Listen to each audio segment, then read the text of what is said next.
Vamos a inclinar nuestro rostro, vamos a orar para dar inicio al estudio. Padre bendito, en esta noche te damos gracias por tu amor. Te rogamos que tú tomes el control del estudio, que sea tu Espíritu Santo el que nos guíe, nos dirija y nos lleve a un nivel de conocimiento mayor, Señor. Te damos gracias por haber puesto tus ojos en nuestras vidas. Gracias por los que están conectados el día de hoy. Te pido que tú sigas añadiendo más a este estudio corazones sedientos de tu palabra, Señor. Gracias por tu misericordia y por tu bondad, Señor. Tú eres bueno en todo momento con nosotros. Hoy nos ponemos en tus manos. En el nombre de Jesús. Amén y amén. Bien, amadísimos, pues estábamos viendo justamente las evidencias de la Biblia de manera interna, cómo la Biblia habla de sí misma. Y estábamos viendo varios versículos, mi hermano Aaroncito estaba viendo varios versículos donde justamente se hablaba de la evidencia interna de la Biblia, cómo la misma Biblia testifica de sí misma que es la palabra de Dios. Amén. Entonces ahora vamos a ver justamente la evidencia externa. La evidencia externa. Y aquí vamos a ver cómo la misma Biblia afirma para sí que es la palabra de Dios. Y vamos a ver 5 puntos de evidencias externas donde la Biblia habla que es la palabra de Dios. Algo muy importante que tenemos que aprender es que este estudio está dirigido a aquellos que tienen fe en la palabra, que creen realmente que la palabra, que la Biblia es la palabra de Dios. Acordémonos que el canon nos habla que el canon es justamente aquellos libros que están realmente reconocidos, que son los libros inspirados por Dios, que son 39 libros en el Antiguo Testamento y 27 libros en el Nuevo Testamento. Ese es el canon. Entonces vamos a ver también esa parte más adelante para dar una recordada. Yo creo que ya todos los que están aquí me pueden decir los 66 libros de memoria y cómo está subdividida la Biblia. Es muy importante que lo aprendamos, cómo está subdividida la Biblia, ¿no? El Pentateuco, los libros proféticos, libros históricos, de sabiduría, profetas mayores, profetas menores, ¿no? Es muy importante que sí lo tengamos presente, lo tengamos ya como tarea de memoria. Entonces, la primera evidencia externa que vamos a ver es la continuidad de la Biblia. La primera evidencia de la externa de la Biblia es la continuidad de la Biblia. ¿Qué quiere decir? Quiere decir la continuidad de los 66 libros escritos por más de 39 personas, 40 personas, en un periodo más o menos de 1600 años por cada libro. O sea, quiere decir que esa continuidad, esa perfección, esa coherencia de los libros solamente se puede hacer en función de un poder que viene de lo alto. Porque nunca estuvieron juntos, nunca lo hicieron juntos, no estaban en la misma ciudad, no estaban en el mismo año, y sin embargo el Espíritu Santo fue tocando cada corazón de cada autor de cada libro y los puso justamente en el mismo sentir, y por eso es una evidencia externa poderosa de saber que todos los que escribieron o participaron en escribir los libros de la Biblia realmente respetaron la continuidad de la misma, ¿no? Entonces, es un libro, ya lo dijimos, el canon es un libro de 66 libros. Y los autores, los escritores, que fueron más de 39, 40 autores, todos tuvieron oficios totalmente diferentes. Dios usó reyes, Dios usó médicos, Dios usó pescadores. O sea, vean realmente la diversidad que Dios usó para demostrar que hay una evidencia externa de cómo fue la Biblia escrita sin perder esa coherencia. Eso es muy importante. En la Biblia no hay contradicciones. En la Biblia no hay contradicciones. Lo que sucede que muchas veces cuando podamos pensar que hay contradicciones es que tenemos que leer el contexto y apoyarnos en otros libros donde seguramente Dios va a dar la claridad del pasaje. Entonces, en la Biblia no hay contradicciones. Entonces, esa continuidad desde Génesis hasta Apocalipsis solamente pudo haber sido por la inspiración divina, por medio del Espíritu Santo. Y eso lo podemos ver en la primera carta de Pedro. Acompáñenme, por favor.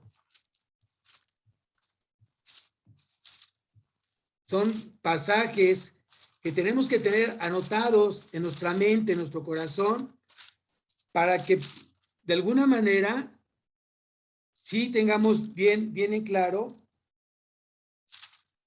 En la segunda carta de Pedro, capítulo 1, versículo 20 y el versículo 21.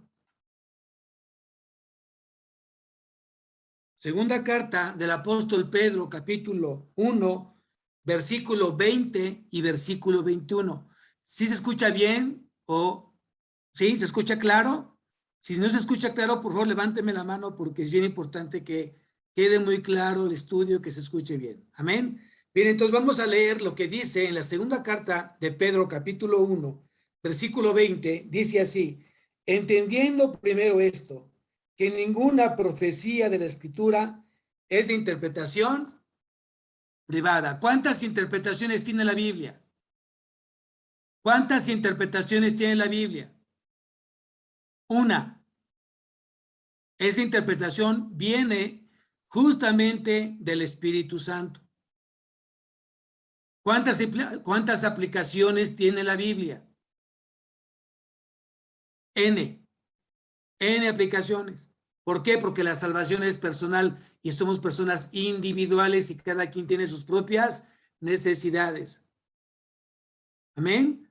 Entonces aquí dice que en el versículo 21, entendiendo primero esto, que ninguna profecía de la Escritura es de interpretación personal. Versículo 21, porque nunca la profecía fue traída por voluntad humana. Este versículo te puede ayudar mucho para poder argumentar a aquellos que dicen que la Biblia, como fue escrita por hombres, la Biblia tiene que tener errores porque el hombre es imperfecto. Pero aquí es claro el versículo 21, porque nunca la profecía fue traída por voluntad humana. Quiere decir que ningún hombre tuvo que ver con la escritura directa de la Biblia. Dice aquí, sino que los santos hombres de Dios hablaron siendo inspirados por el Espíritu Santo. No fueron cualquier hombre. Los hombres que fueron usados por el Espíritu Santo, dice que fueron ¿qué? Santos, santos, santos, apartados. Quiere decir que solamente por medio de la revelación del Espíritu en la vida de ellos, pudieron haber entendido la inspiración de la Escritura. No fueron cualquier hombre. Fueron hombres santos, ¿no? Que hablaron siendo inspirados. Aquí la palabra inspirados es diferente a la palabra inspirados. Toda la Escritura es inspirada por Dios. ¿Dónde lo dice? ¿Dónde lo dice? Toda la Escritura es inspirada por Dios. ¿Dónde lo dice? Segunda carta a Timoteo, capítulo 3, versículo 16. Esa palabra de inspirados que habla Pablo y la que dice Pedro son palabras diferentes. En el original, la palabra inspirado que está hablando el apóstol Pedro significa aquellos que fueron ya impulsados. Cuando tú ves un velero, ¿qué impulsa el velero? ¿Cómo se mueve un velero? Por el viento, por el viento. El viento es el que impulsa el velero. Aquí la palabra inspirado significa, ¿fueron qué? Impulsados por el Espíritu Santo. Y la palabra inspirado, toda la escritura es inspirada por Dios, ahí significa aliento de vida. aliento de vida. Es importante que sí lo anotes para que tú puedas aclarar que son dos palabras con conceptos diferentes. Entonces, aquí estamos viendo que toda la profecía fue inspirada por el Espíritu Santo. O sea, los hombres fueron inspirados por el Espíritu Santo. No, ningún libro fue traído por voluntad humana. Es lo que dice entonces. Entonces estamos viendo que la parte de lo que es la primera característica de la evidencia externa de la Biblia es la continuidad de la Biblia. El segundo punto es la extensión de la revelación bíblica. Segundo punto es la extensión de la revelación bíblica. ¿Qué quiere decir esto? Que la Biblia es una manifestación de la verdad. La Biblia es una manifestación de la verdad. No dice alguna verdad, la Biblia es verdad. De ahí emana la verdad, porque es la palabra de Dios. La Biblia es inextinguible. La Biblia es inextinguible. Esto quiere decir que la Biblia no puede ser eliminada. La Biblia no puede ser eliminada. No puede desaparecer. Han intentado muchos y muchos y muchos hombres tratar de desaparecer la Biblia. En el tiempo de la Santa Inquisición, las quemaban y trataban de desaparecer la palabra de Dios, pero la palabra de Dios no puede ser aniquilada, no puede ser destruida, no puede ser eliminada. Y lo podemos decir porque la misma Biblia lo dice en Mateo, capítulo 24, versículo 35.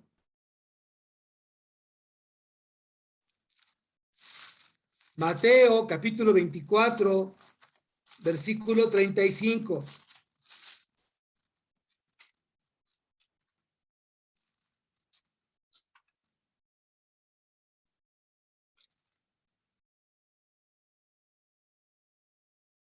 Dice así, el cielo y la tierra pasarán, pero mis palabras no pasarán.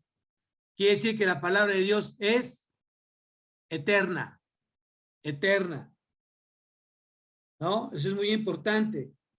Aquí la pregunta que yo haría a ustedes, ¿habrá algún libro donde se haya presentado la verdad de tal manera como la presentó la Biblia?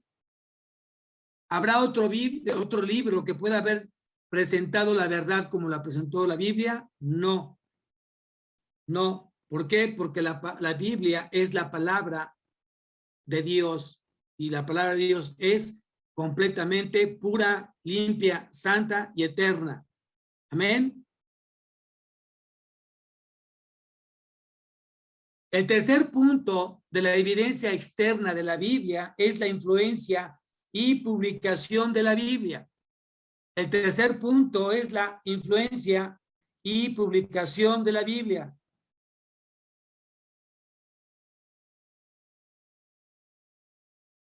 ¿Qué significa esto? Esto significa que la Biblia ha sido el único libro que ha sido publicado en muchos idiomas. En muchos idiomas. No ha habido otro libro que se haya interpretado en diferentes idiomas de manera mundial que la Biblia. 2. No hay otro libro que esté traducido en tantos idiomas como la Biblia. Todo es importante que lo anotes.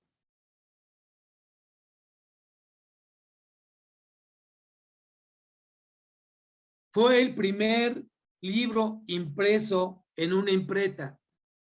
La Biblia fue el primer libro impreso en una imprenta.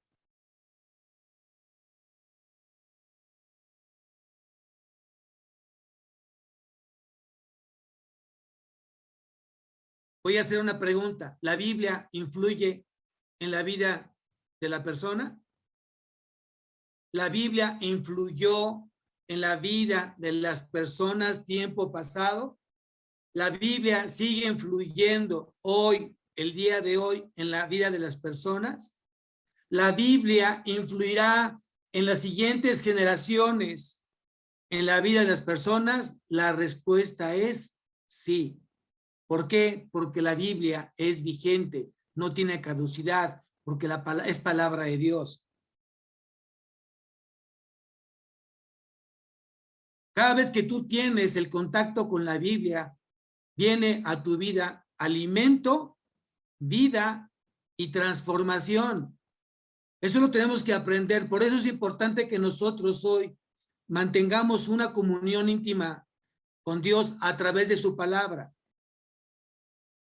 No hay manera de que un cristiano pueda crecer espiritualmente, pueda madurar espiritualmente si no tiene un contacto continuo con la palabra de Dios. La palabra de Dios transforma la vida de todo creyente. Amén.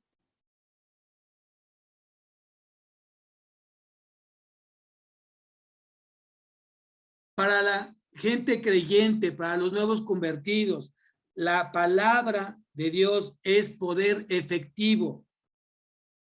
La palabra de Dios es poder efectivo, santificante y que limpia toda mancha. Voy a volver a repetir, para los nacidos de nuevo, para los salvos, la Biblia es un poder efectivo, santificante y que limpia toda mancha. Evangelio de Juan, capítulo 15, versículo 3. Evangelio de Juan, capítulo 17, versículo 17. Efesios, capítulo 5, versículo 25 y 26. Voy a volver a repetir. Evangelio de Juan, capítulo 15, versículo 3. Evangelio de Juan, capítulo 17, versículo 17. Efesios, capítulo 5, versículo 25 y 26. Y Efesios, capítulo 6, versículo 17.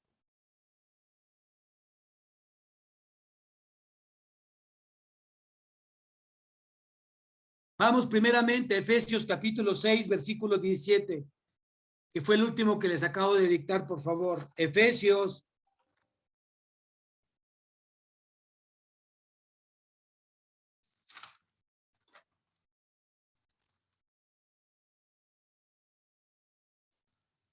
Capítulo 6, versículo 17.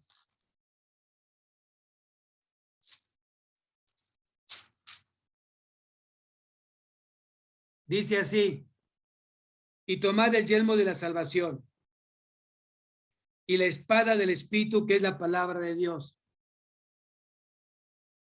Pregunta, ¿por qué está en ese orden este versículo? ¿Por qué dice que tomemos primeramente el yelmo de la salvación? ¿Qué es un yelmo? A ver, Einer, ¿qué es un yelmo?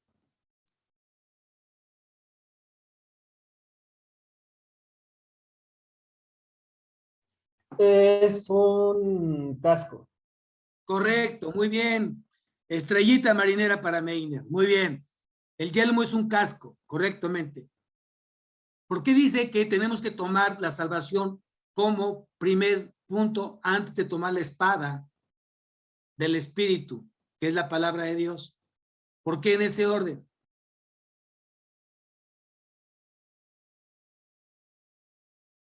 Porque tenemos que nacer de nuevo. Claro, una gente que no ha nacido de nuevo, ¿qué le pasa o qué sucedería si se pone en contacto con la espada del Espíritu? ¿Qué pasaría? No la ¿Qué entienden. dice la Biblia? ¿Qué dice la Biblia? Que para ellos es locura. Correcto, el hombre natural no percibe las cosas que son del Espíritu de Dios, porque para él son locura, no las puede entender, porque hay que discernirlas espiritualmente. Es lo que dice la Biblia. Entonces, por eso aquí dice, tomando el yelmo de la salvación, tienes que tener la salvación, tienes que ser salvo, tienes que haber nacido de nuevo, y entonces después vas a tomar la espada del Espíritu, que es la palabra de Dios. Por eso habla de un poder efectivo. La palabra de Dios es poder efectivo a través del contacto de la palabra. ¿Basta con leer la palabra? ¿Basta con meditar la palabra? ¿Solamente hay que hacer eso? Leemos y meditamos la palabra, entramos en devocionales, estudios, en predicaciones, solamente somos oidores de la palabra. No debemos llevarla por Tenemos obra. que hacer, claro, tenemos que ser hacedores de la palabra. Para que sea ese poder efectivo, tenemos que obedecer la palabra de Dios, ¿no? Dice que también la palabra de Dios es santificante. ¿Qué significa? Que nos está limpiando, nos está haciendo que estemos siendo renovados. Vamos a ver entonces el Evangelio de Juan, capítulo 15, versículo 3, por favor. Evangelio de Juan, capítulo 15,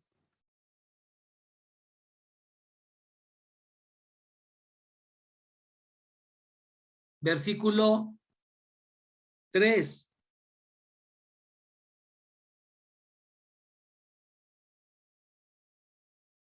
Dice así: ya vosotros estáis limpios por la palabra que os he hablado. Quien está hablando es Jesús. La palabra que él hablaba, habla la palabra de su Padre celestial, y es la palabra de Dios. Lo que hace la palabra de Dios es limpiarnos de todo pecado, de toda mancha. Y todos, en cualquier momento del día, nos manchamos de pecado.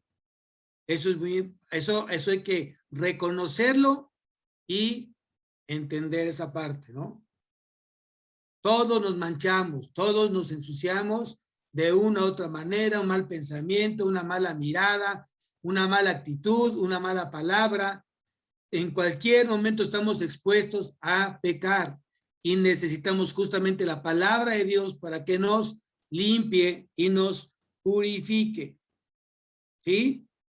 Entonces aquí está hablando esta parte. Dice aquí mismo en el Evangelio de Juan, capítulo 17, en el versículo 17 del Evangelio de Juan, dice: santifícalos en tu palabra. Santifícalos en tu palabra. Santifícalos en tu verdad. Tu palabra es verdad. Amén. Entonces, la única manera para ser renovados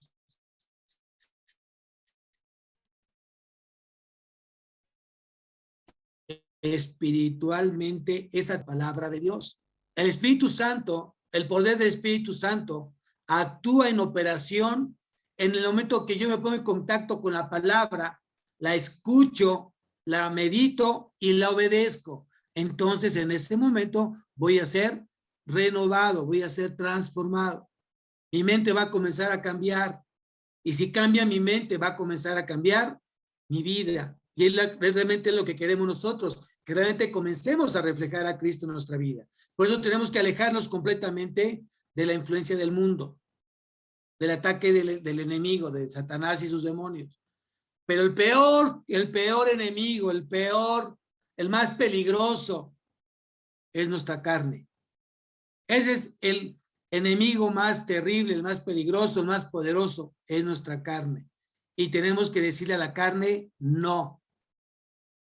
Andad en el Espíritu y no satisfagáis los deseos de la carne. No son dos cosas diferentes.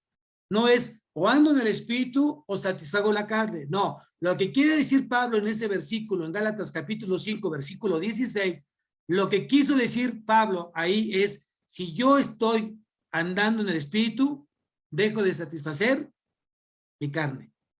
Eso es lo que quiso decir Pablo. No son dos cosas. No es o estás en el Espíritu, o caminas en el Espíritu, o estás lleno del Espíritu, o satisfaces los deseos de tu carne. No es lo que está. Eso no es lo que dice Pablo. Dice: en la medida que tú andes en el Espíritu, vas a dejar de satisfacer tus placeres, tus deleites. Y la única manera es a través de que me aleje del pecado, es a través de la palabra. Cosa curiosa, ¿qué te aleja de la palabra de Dios? ¿Qué te aleja de Dios? El pecado. Pero si tú estás metido en la palabra y estás comprometido en obedecerla, entonces la palabra te aleja del pecado.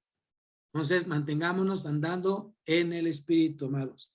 Y dejemos que la misma palabra nos esté dando ese poder efectivo, santificante y que limpia y nos limpia de toda mancha. Amén. Vamos por último a Efesios capítulo 5.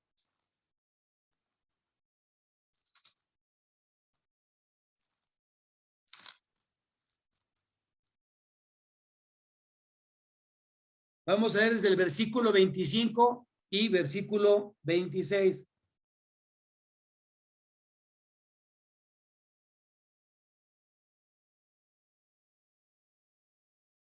Dice así: maridos, amad a vuestras mujeres, así como Cristo amó a la iglesia y se entregó a sí mismo por ella. Versículo 26.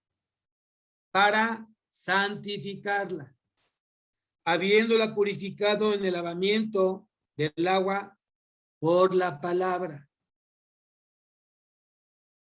Es muy importante que, yo sé que no es una clase de matrimonios, no es un estudio de matrimonios, pero tengo varios matrimonios aquí enfrente en el estudio. Y es muy importante entender este pasaje. El orden que Dios puso justamente para santificar a la mujer, a la esposa.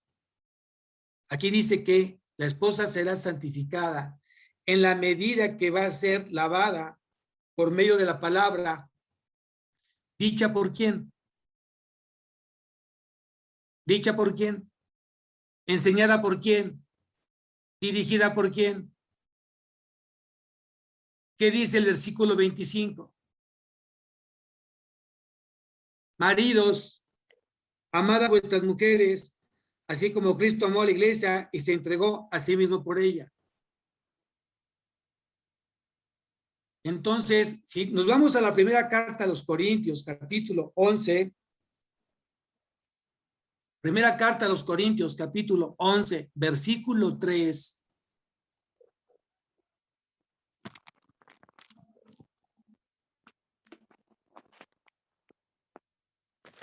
Aaroncito, ¿me puedes ayudar, mijo, por favor?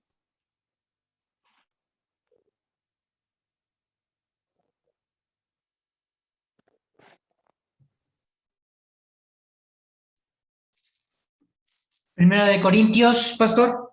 Capítulo 11, versículo 3. Sí, pastor.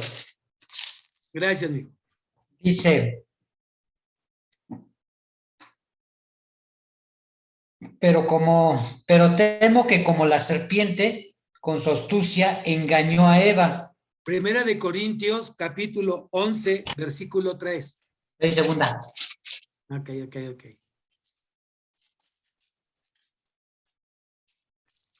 11:3. Pero quiero que sepáis que Cristo es la cabeza de todo varón, y el varón es la cabeza de la mujer, y Dios la cabeza de Cristo. A ver, ¿a qué se refiere Pablo con este pasaje? Porque muchas veces lo malinterpretamos. Pensábamos que estaba hablando Dios de autoridad. Y no. Dios está hablando de cómo llega las instrucciones y la enseñanza hasta la mujer. Dios primeramente le habló a Cristo, porque Dios es la cabeza de Cristo. Luego Cristo, como cabeza del hombre, le habló al hombre. Y la cabeza de la mujer es el varón. Justamente este versículo es lo que estamos hablando de Efesios capítulo 5, versículo 26.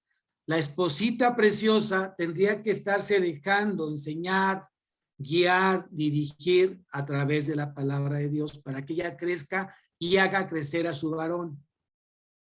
Sé que no es un estudio de matrimonios, pero ya aprovechando justamente esta parte, es algo que a veces cuesta mucho trabajo hoy en día. Sabemos que desafortunadamente los varones nos cuesta mucho trabajo mantener un paso firme, constante en la palabra. y a veces nos rebasa nuestra esposita, que es más aplicada, más responsable, más dedicada. Pero si realmente quieres hacer crecer a tu varón, permite que él te enseñe. Aquí no se trata de saber quién sabe más. Eso lo voy a poner como paréntesis porque muchas veces de repente en las consejerías me dice, pastor, es que pues mi esposo no sabe. Pues deja que el Espíritu le enseñe y deja que el Espíritu Santo guíe. Tú ten la humildad y la mansedumbre de dejarte enseñar. Va a ser bendición para tu esposo y va a ser bendición para tu vida. Es algo que tenemos que aprender todo cristiano. Es un orden. Cuando alguien se sale del orden de Dios, va a haber problemas. Pastor, mi esposo, mi esposo no veo que tenga ganas. Ponte a orar por tu esposo. Tú sigue estudiando, tú sigue alimentando tu espíritu, pero ora porque realmente el espíritu toque el corazón de tu esposo y sea tu esposo el que te santifique, te limpie a través de el lavamiento por la palabra. Es muy importante eso. Amén. Por último, voy a dictar lo siguiente para que lo anotes. La Biblia continúa siendo la única base divina. La Biblia continúa siendo la única base divina para la ley y la moralidad.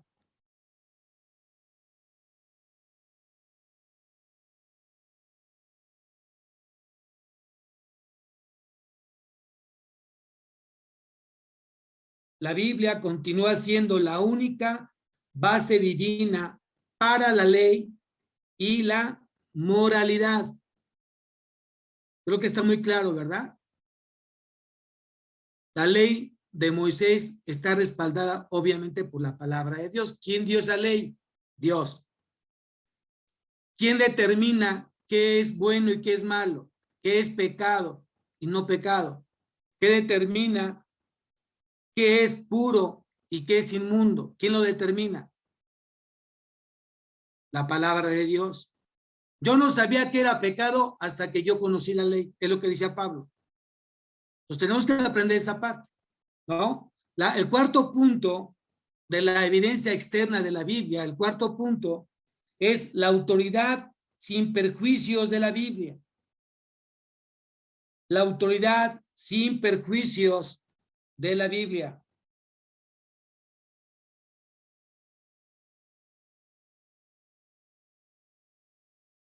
Aquí lo voy a dictar. El carácter humano de los autores de la Biblia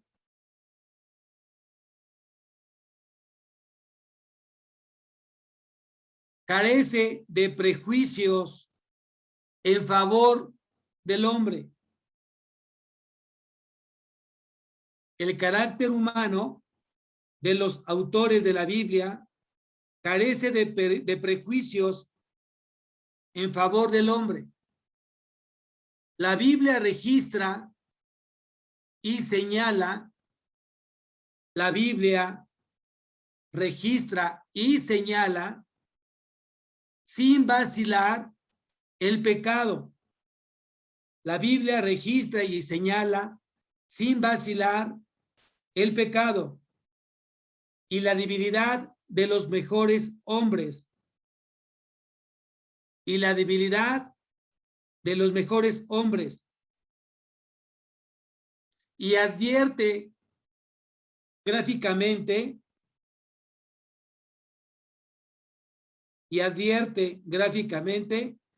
a aquellos hombres que confían en sus propias virtudes, llevándolos a su condenación final.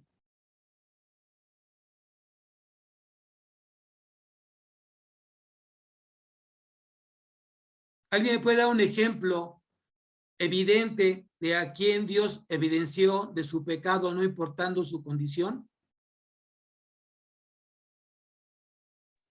¿Judas? ¿Quién? ¿Judas? Bueno, Judas, sí, pero alguien que tenía una condición de eminencia, tenía un puesto importante dentro de Israel. Salomón. Salomón. Salomón, la Biblia habla quién fue Salomón.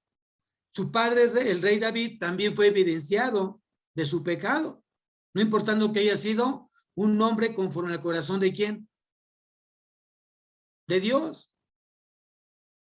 Eso es lo más interesante, de verdad, lo más hermoso, lo más precioso de la Biblia. No hay favoritismos. No importa si tienes un cargo, si eres hombre y mujer, casado o no casado, la Biblia es muy clara y evidente y va a poner a la luz todo aquello que está en tinieblas. Y eso es lo más hermoso, saber que descansamos en una palabra perfecta, santa, pura, limpia, poderosa. Por eso hoy, si tú te sorprendes por qué estás cambiando, por qué hoy tu vida está haciendo algo diferente, es porque la palabra de Dios está siendo efectiva en tu vida a través de tu obediencia. Y aquí es cuando tú le tienes que dar la gloria a Dios. Señor, gracias por tu preciosa palabra que está haciendo semilla en mi vida y está dando fruto al 101%. Amén. Cada vez que volteamos hacia atrás y recordábamos quiénes éramos tiempo pasado, nos asustamos. Se nos pone la carne de gallina decir, ¿cómo me atreví a hacer, a decir, a pasar por situaciones de pecado? ¿Cómo me atreví? Pues obviamente la mejor porque tenemos el desconocimiento total de Dios. Hoy Dios está haciendo el milagro en nuestra vida y eso nos da un gran gozo y nos pone en paz con Él. Amén. Quinto punto y último de la evidencia externa de la Biblia. Quinto punto. El carácter supremo de la Biblia. El carácter supremo de la Biblia.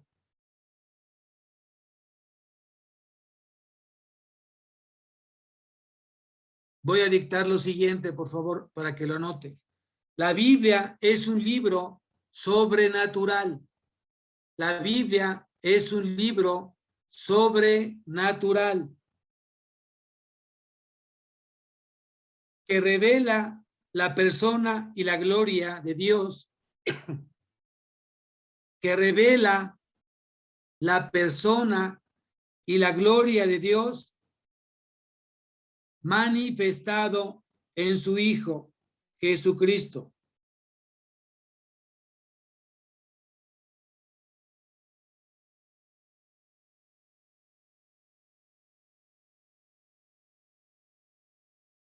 Punto y aparte, tal persona,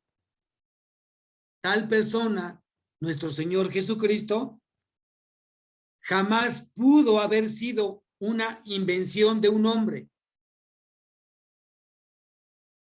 Tal persona, nuestro Señor Jesucristo, jamás pudo haber sido una invención de un hombre mortal.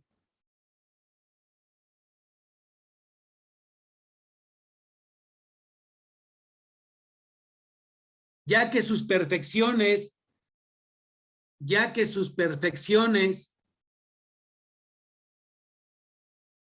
nunca podrían haber sido comprendidas. Ya que sus perfecciones nunca podrían haber sido comprendidas.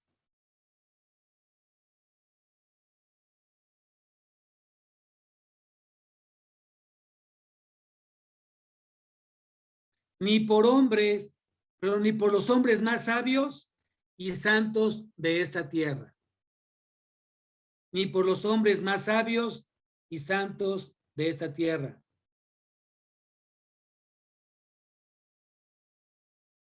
Punto y aparte, el supremo carácter de la Biblia,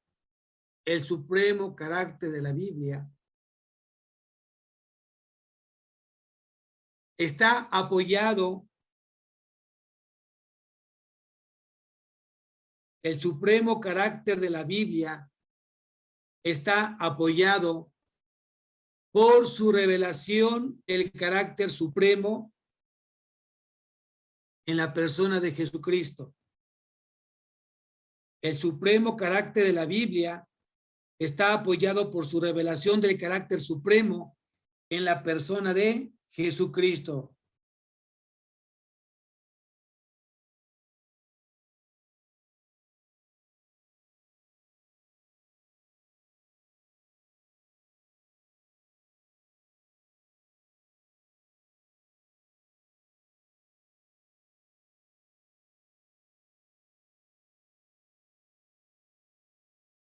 Amén.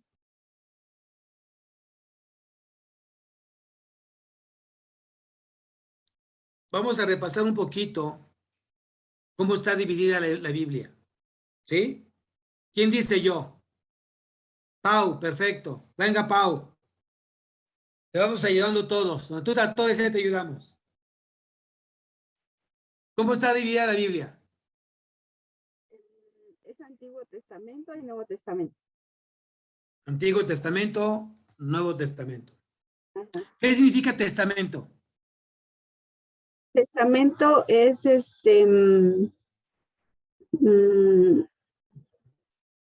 ay, no me acuerdo. Del hebreo verí significa pacto. Pacto. Antiguo pacto, nuevo pacto. ¿Ok? Muy bien, vamos bien. Antiguo Testamento, Nuevo Testamento. ¿Cómo está dividido o subdividido el Antiguo Testamento? Ay, a ver si no le fallo, pastor, ¿eh?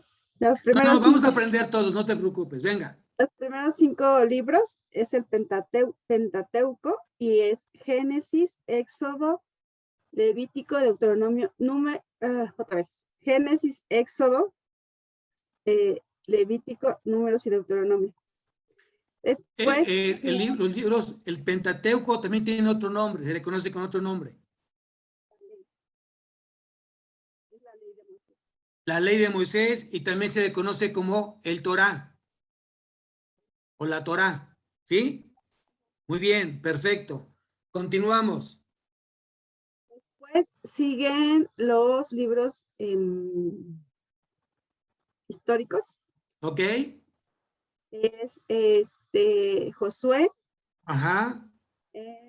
Primera y Segunda de Reyes. No, Josué, luego sigue Jueces. Primera y Segunda de Reyes. Primera y Segunda No, sigue a Primera y Segunda de Samuel. Y Reyes. Primera y Segunda de Reyes.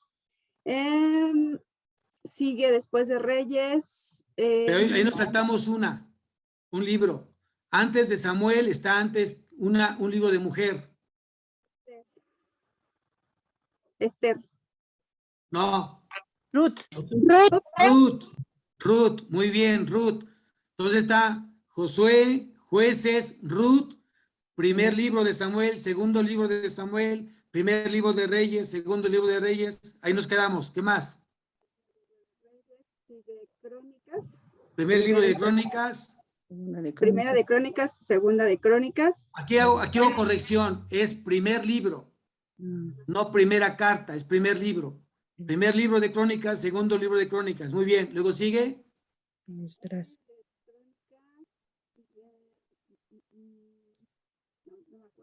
Ok, hasta ahí. Muy bien. A ver, Carmen. Venga, Carmen. Buenas noches, pastor. Buenas noches a todos.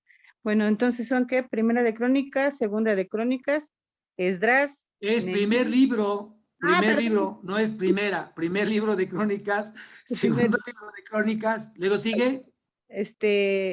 Esdras. Muy bien. Nehemías. Esther. Estos son los que les llaman históricos y narrativos, ¿no? Históricos, si quieres, bueno, históricos nada más, históricos. Ok, luego sigue. Luego siguen los, ¿cómo le dicen? Sabiduría. Sabiduría, que serían Eclesiastés. Antes. Perdón, Job. Job, muy bien. Luego. Salmos. Proverbios. Después ya viene Eclesiastés. Cantares. Y Cantar de los Cantares. Hasta ahí son los de sabiduría. ¿Poéticos? ¿Cómo se le pueden llamar? O poéticos también, de sabiduría o poéticos. Cualquiera de los dos está bien dicho. Muy bien. Luego. Luego seguirían los proféticos. Los profetas, ¿qué? Los profetas mayores. Profetas mayores. Sí, profético. Que no existe, o sea, está mal dicho profetas mayores y profetas menores. Son proféticos, ¿sí? Ok. Aquí nada más, o sea, algunos teólogos los clasificaron de esta manera por la extensión de los libros, pero son proféticos, ¿no? Ok. Vamos a hablar de los 5 profetas mayores. ¿Cuáles son? Serían entonces Isaías, Sí, Jeremías, sí, Lamentaciones, sí, Ezequiel y Daniel. muy bien, correcto. Luego, Hoy, yo también. Luego siguen entonces los menores, ok, que serían entonces Joel, Amos, Abdías, después de Daniel está otro, antes de Joel está otro. A Oseas, ver, ¿quién le ayuda? ¿Quién le ayuda?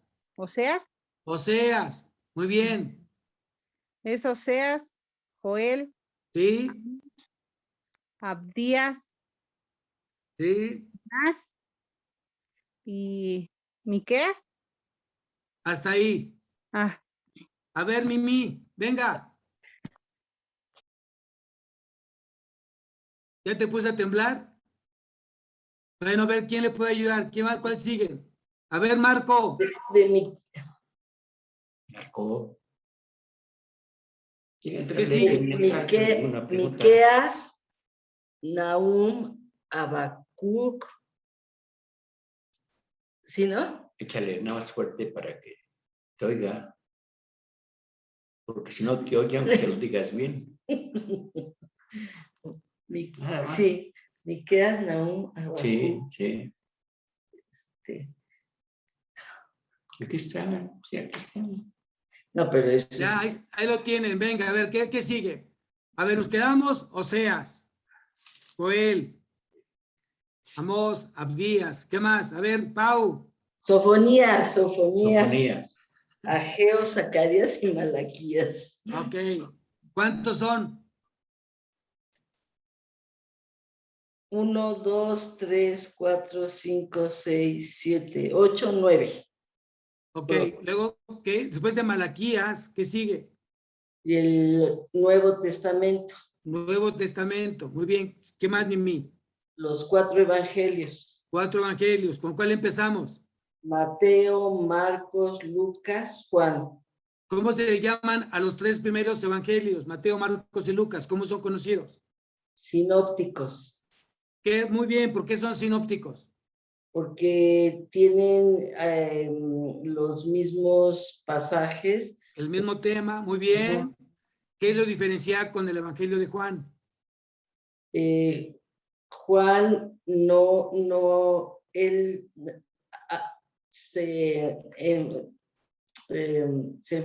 lo que hace es hablar de Jesús, de la vida de Jesús, de su De la divinidad. ministerio, De la divinidad de Jesús. su Juan ministerio dice que Jesús es, santo. no, Dios.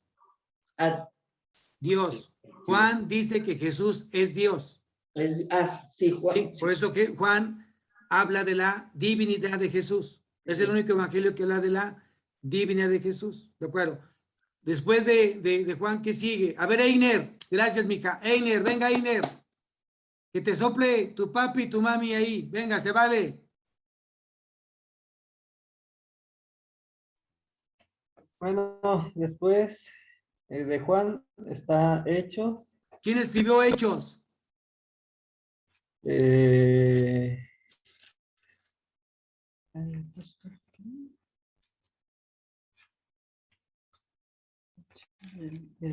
Este hombre escribió 2 libros, un evangelio y el libro de Hechos. ¿Quién fue?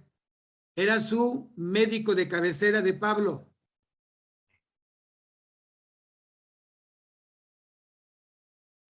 Lucas. Lucas, muy bien, Lucas, muy bien. Entonces, Hechos, luego de Hechos, ¿qué sigue? Romanos. Romanos, muy bien. Luego, Corintios. primera carta, aquí sí es primera carta de Corintios, segunda carta de Corintios, muy bien. Luego, Gálatas. Gálatas, Efesios, Muy bien, Filipenses, muy bien, Colosenses, muy bien. Tesalonicenses, A ver, pausa, pausa.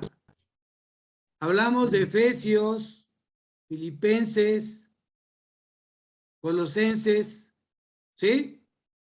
ajá, ¿Cómo son llamadas estas cartas? Efesios, Colosenses, perdón, Filipenses y Colosenses. ¿Cómo son llamadas estas cartas? ¿Son las Paulinas, pastor? Sí, son Paulinas, pero tienen un nombre específicamente estas tres cartas. ¿Pastorales? No, son las cartas de la prisión. Son las cartas de la prisión donde Pablo estaba en la cárcel y fue donde escribió estas tres cartas. Efesios, Filipenses y Colosenses. Ok, ¿qué más? Nos quedamos en Colosenses. ¿Qué más, Einer? Tesalonicenses, Primera carta a los tesalonicenses. Timoteo, Segunda carta a los tesalonicenses. Luego, es después Timoteo, primera carta a Timoteo. primera carta y segunda Ok, segunda carta a Timoteo. Luego sigue. carta a Timoteo, Y luego sigue, muy bien. Y luego sigue. Tito, A ver, aquí entonces, ahora sí, ¿cómo se llaman estas tres cartas? La primera carta a Timoteo, segunda carta a Timoteo y Tito, ¿cómo se llaman esas cartas? Lo dijo hace rato mi hermana Bere. Paulinas, ¿No? Bueno, sí son Paulinas porque pastorales. las escribió Pablo, pero ¿cómo se llaman estas tres cartas? La primera carta a Timoteo, segunda carta a Timoteo y Tito. Pastorales, Correcto, las pastorales, muy bien. Ahora, ¿qué sigue después de Tito? sigue Ahí Filemón, lo tienes a tu lado derecho. Filemón, Y Lemón, muy bien, muy bien. Luego, Hebreos, ajá, Santiago, y Pedro primera carta de Pedro, y segunda carta de Pedro, segunda carta de Pedro, y luego, Juan, primera de primera Juan carta de Juan, y segunda carta de Juan. y Judas, no, te faltó un libro antes, una carta antes. Primera carta de Juan, segunda carta de Juan y tercera carta de Juan, tercera carta de Juan, y luego sigue Judas, y por último, Apocalipsis. que también conocido como El- se me fue. el libro de la... Venga, venga, venga, venga, Iner. El libro de la revelación, ¿ok? Revelación. Muy bien, muy bien. Entonces tenemos tarea, hay que aprenderse los 66 libros de la Biblia, ¿ok? Es muy importante. ¿Alguna pregunta? Ya extrañaba este estudio, ya los extrañaba a ustedes. Doy gracias a Dios por la vida de mi hermano Aaroncito, que estuvo esforzado en todo, apoyando al Señor, con todo el amor lo hacía y de verdad que es un agradecimiento, ¿no? Entonces, pero ya extrañaba de verdad verlos, ¿no? Y sé que muchos no abren su pantalla para que no se atrofie el internet, está bien. Lo importante es que se escuche bien la clase, pero me da mucho, mucho gusto de verdad estar aquí con ustedes, iniciando nuevamente el estudio de teología. Vamos a ir poco a poquito incorporándome a las demás actividades, pero ahorita al menos teología y predicaciones vamos a estar ya más en contacto, ¿no? Me dio mucho gusto de verdad verlos a todos. Ojalá que si puedan abrir sus pantallas, no importa, ahora sí, ya acabamos el estudio para que nos podamos saludar todos y podamos hoy, pues, orar para despedirnos en oración y saludarnos todos. Alberto, Bere, wow, muy bien. Es que venimos de Nadia, wow. Victoria, uy, ya creciste. Mi hijo Benjamín, muy bien. Carlita, Nati. Adiós, Con los pastor. hijos, muy Bye, bien. Mi hermano Eric. Mi amada Dulce. Moni, Pepe. ¡Guau! Emiliano ya tiene bigote y barba. ¡Qué bárbaro! Ah, qué gusto verlos a todos, de verdad. No se oye. Qué gusto verlos a todos, de verdad. Dios bendiga sus vidas. Y pues vamos a despedirnos. Mi hijo Edgarín, que está ahí con tu esposita Andreita, ya. Me faltabas a dos. ¡Ay, Santi! ¡Hola, mijo! No, ya están grandísimos. Eso quiere decir que el pastor se está haciendo más viejito. Ok, vamos a orar. Vamos a orar, por favor. Padre bendito, te damos tantas gracias por este privilegio que nos permites hoy poder predicar de tu palabra. Gracias por los corazones que hoy se conectaron. Oramos porque este estudio siga creciendo, Padre. Ponemos en tus manos este estudio para que tú sigas guiando, dirigiendo y usando, mi Dios. Bendice, Señor, a cada familia, a cada corazón, y que tú seas el centro de nuestras vidas, Padre. Gracias por la provisión que tú permites en nuestras vidas. Gracias por la transformación que estamos recibiendo a través de tu palabra, por el poder de tu Espíritu Santo. Y que esta noche sea una noche de paz, una noche de tranquilidad, que podamos descansar, y si es tu voluntad, que podamos abrir nuestros ojos para poderte seguir sirviendo, Señor. Hágase tu perfecta voluntad. Si tú permites que hoy sea la última noche, seremos felices y contentos aún más, sabiendo que estaremos contigo en tu presencia por la eternidad. Bendice, Señor, a mis hermanos, te lo pido en nombre de Jesús. Amén y amén.